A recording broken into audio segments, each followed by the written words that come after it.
તો કોડીનાર નજીક સોમનાથ ભાવનગર હાઈવે પર મસમોટી તિરાડો પડી છે અને જેને લઈ તેનું સમારકામ શરૂ કરાયું। હાઈવેનું કામ હજુ તો પૂર્ણ નથી થયું, ત્યાં તો તિરાડો પડતા જ હવે કામગીરી પર અનેક સવાલ ઉઠ્યા છે।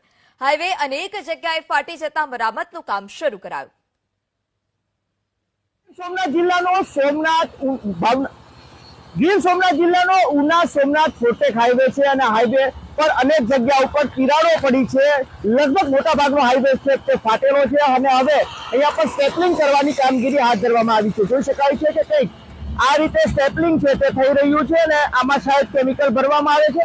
તો જે સંપૂર્ણ રોડ જ્યાં જ્યાં આ રીતે તૂટી ચૂક્યો છે ત્યાં કંઈક આ રીતે સ્ટેપલિંગ છે તેને કરવાની કામગીરી છે તે હાથ ધરવામાં આવી છે। આ જુઓ, આ રસ્તો ફાટી ચૂક્યો છે ને અહીંયા પર સ્ટેપલિંગ કરવામાં આવી રહ્યું છે।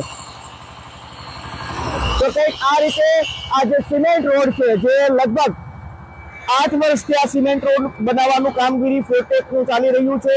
નેશનલ હાઈવેને ફોરટેકમાં કન્વર્ટ કરવામાં આવ્યો હતો, પરંતુ હવે ફોરટેકનું કામ પૂર્ણ નથી થયું ત્યાં જ આવો અનેક જગ્યા ઉપર આવા જે રોડ છે તે ફાટી ચૂક્યો છે। અનેક જગ્યા ઉપર બ્રિજ છે, બ્રિજમાં પણ ક્ષતિગ્રસ્ત થયો હતો, બ્રિજ બેસી ગયો હતો, જેના કારણે પણ ત્યાં મરામત કરવામાં આવી હતી। આ તરફ બતાવીશ,